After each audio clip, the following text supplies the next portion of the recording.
couple of announcements. I've badly hurt my hip and I'm in pain. So if I look at you and it looks like I'm grimacing at you, it has nothing to do with what you're saying. What called me to teaching at the University of Toronto is I'd always wanted to be a teacher. In grade 3, they started allowing me to teach the class at times, and they called me mini teacher. I mean, I'm joking here, but it's almost like it's in my DNA that I need to be a teacher. I happened to get some of my education at U of T, and I made connections there. And then I felt particularly called to the degree of excellence, both in research and teaching, that was at U of T, and I really wanted to contribute to that, and you know, find a place where I could teach psychology and cognitive science in a way that was very philosophically informed and simultaneously very appreciated both by the faculty and by the students. And that has been the case at U of T. Awakening to the meaning crisis was actually, I was called to that by one of my students. He was done with my courses. He'd taken 2 courses with me on the psychology of wisdom and Buddhism and cognitive science. And he said, John, this is such an important argument you're making here. You need to share this. And, you know, I'm a professional videographer. My dad's a professional editor. I have a team. We will donate our time to doing this. And so I felt this was a godsend. And I gave it everything I could. And they were just enormously affording, enormously helpful, and their work was professional, and things took off from there. And that's how I entered into the public domain.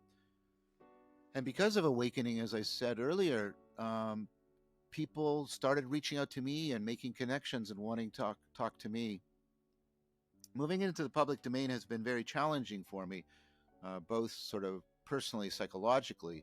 I'm quite a powerful introvert, and issues around exposure and things like that. The support from my audience was crucial ever since Awakening from the Meaning Crisis. That took me by surprise. There was many points in which I found a tremendous resistance because of my own idiosyncratic background to entering the social domain, to taking on certain projects, to engaging with certain people, and the encouragement and support from my audience. I couldn't have done it without them. That is, I have no doubt in my mind about that.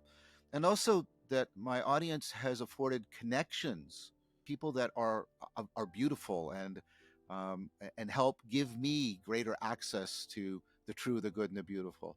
And that has also been unexpectedly amazing. I'm continually grateful for the support of my audience. I want anything I say now to be taken in the context of my expression of the genuine and deep gratitude, but the time has been very consuming. It's a lot of time and a lot of travel that has been at times deeply fatiguing. It's cost my health at times. I get sick a lot more because, you know, nowadays if you travel, you get sick. It has taken a lot of my attention because I need to do that, and that means I've been increasingly aware that it's starting to put pressure on my existing relationships, my romantic partner, to my kids, to my friends, that is concerning me. And I'm prepared to work hard. I'm still deeply Protestant in that manner. This is one of the things I've discovered. I'm happiest when I'm working very hard. That's not the issue. The issue is I need to make this really, really focused so I'm not spread so thin. And so that there's an increase in efficiency in the translation of my effort into the effect that I'm hoping for. And so, and my orientation has been increasingly, I'm not claiming to be a sage. That's just part of the point. I'm not a sage. I'm not a saint. I am somebody who is oriented to aspiring to being more virtuous and exercising more virtuosity in my life. But I don't want that orientation to be lost. I don't want to be derailed or sidelined or sidetracked. And I feel increasing pulls that are not, to my mind or the mind of the people, the minds of the people that I trust, calls to virtue and virtuosity. And so reorienting this way will help address a lot of these issues and help me, I think, be of genuine better service to all the people who have up till now said they have benefited from my work, and potentially people in the future who will come to benefit from my work. The Verveke Foundation was originally just a way of setting up a non-profit uh, corporation, so that money that was coming in from the public domain didn't come to my income and get sucked away in income tax, but it could go into the corporate coffers. And that is largely how we financed After Socrates, by doing that. But then what happened is I was approached by Ryan Barton, another godsend, somebody who has become a dear friend of mine, magnificent in his capacities as a person and his gifts for organization. And he basically said, that the Verveke Foundation could actually take up a mission. It could take up a mission to help promote my work in the teaching, help cultivate an ecology of practices, etc. And as a result of that, brought on, the terrific people from Upfire, Eric Foster, Ben Baker, Christopher Mazzapietro as the executive director, Ethan Say as a person who handles community and programming and Patreon, and then Taylor Barrett, who manages the practices. And although we have those designations, we all work together as a group.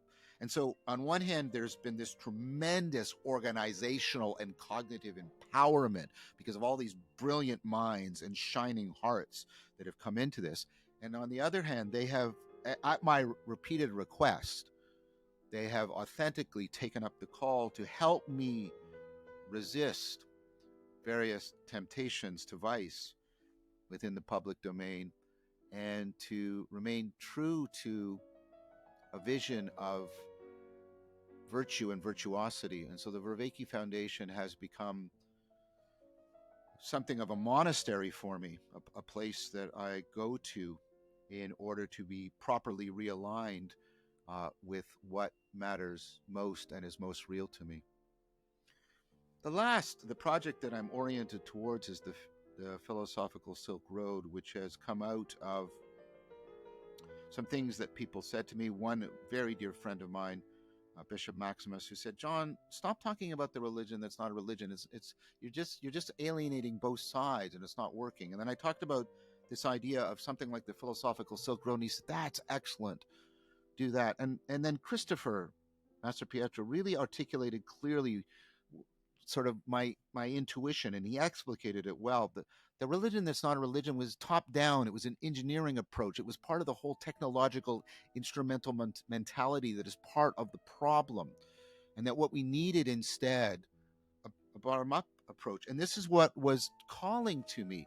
What was calling to me was a sense of the advent of the sacred. The sacred is trying to be born again, renew itself, re-express itself, press into our lives in a new way as a cross-cultural, cross-historical, cross-environmental response to the meaning crisis. And I felt called to put myself in as complete a service as I could to that.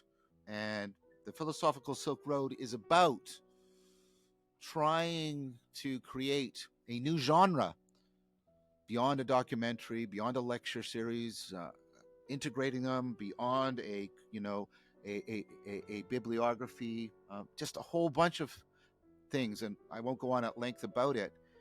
Create this new genre to really try and help give birth to a shared philosophical language, a lingua philosophica that can afford the profound interphilosophical, interreligious dialogos that is needed if we're going to properly orient to the advent of the sacred.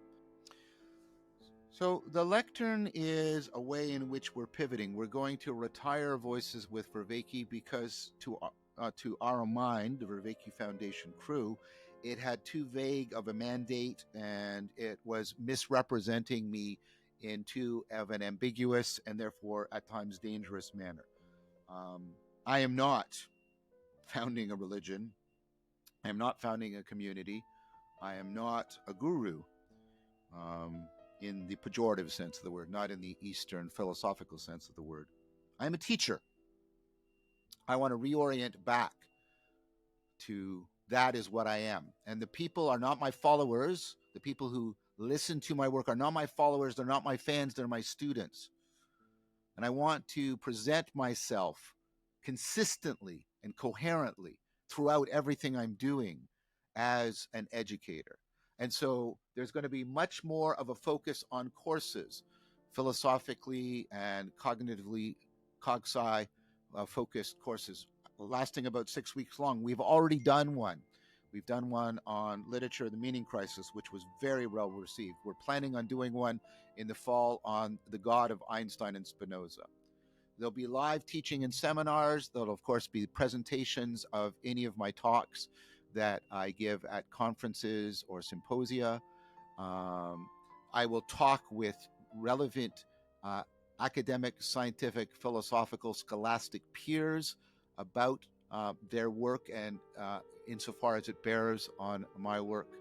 Um, there's going to be uh, much more opportunity within these courses for students to directly interact with me in a properly framed context, which is understood clearly what their role and my role is. So there's a lot of stuff happening in which we are trying to reorient, clarify, focus, and further the work that I feel called to, and the people in the foundation want to support me therein. I can focus much more clearly on these issues of the advent of the sacred and the meaning crisis. Do deeper dives into philosophical and cognitive scientific frameworks. Do much more exploration, and also interact with students that are there in a much more focused fashion about these issues, and fully committed to not just informational education, but transformational education. Well, I will renew the commitments I made at the beginning of Awakening. I will not pretend to be neutral or unbiased, because I do not think that is possible for philosophical and psychological reasons. Instead, I will commit to being transparent. I will argue with the very best arguments and the very best evidence, and listening to the best criticisms and comments and connections that other people gave me. That's what I'll commit to. I'll commit to doing that. I'll give you the best argument I have, best on the best evidence, best on the best feedback I have. And that's what it is. And I'll try to be very clear about what my sources are. What sources are speculative, but nevertheless rationally justifiable. What sources have almost achieved consensus effect? What is their evidential basis? What's the rational argumentation? Very much, I will commit to that standard. That's important to me. I want to live out something that I teach my students who want to become teachers. You teach best when you are learning with your students. I want to always be a lover of wisdom. I want to commit to always be learning, always undergoing transformation, always going through self-correction, going through self-transcendence, and sharing that with my students. I commit to that. And that means I'm always committed to being connected to those transcendentals that perpetually and thankfully always transcend me, the true, the good, and the beautiful. I commit to my circle at the Verveke Foundation to listen to them, to respond responsibly to them as they advise me about virtue and virtuosity. I commit to complete transparency about how the money is being disposed. I commit finally, to remaining resolute in inhabiting the human position of holding together finitude and transcendence. I'm finite, but I don't despair because I can also transcend, but I don't give in to hubristic inflation because I am finite, holding those two together. This whole endeavor, ever since awakening from the meaning crisis, has not been just a project, and it has not been just something that I'm doing as a hobby.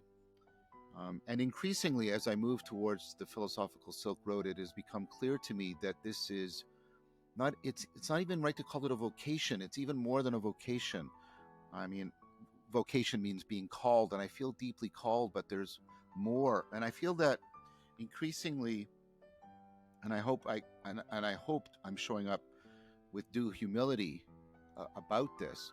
I'm called into service to the advent of the sacred, addressing the meaning crisis, and I think of both of those as deeply intertwined.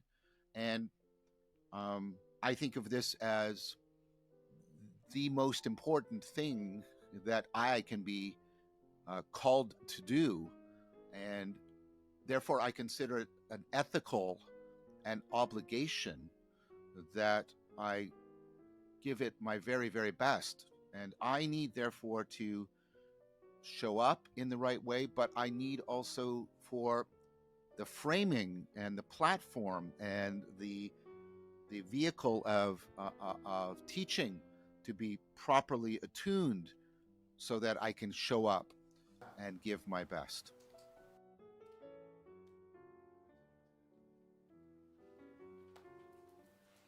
Thank you for your patience. This was like a vast desert of theory that we had to cross, eh? Is that the horizon where we'll stop the lecture? No, that's a mirage. Keep going. More theory. There's more. Are we done? No, we're starving. Doesn't matter. More theory.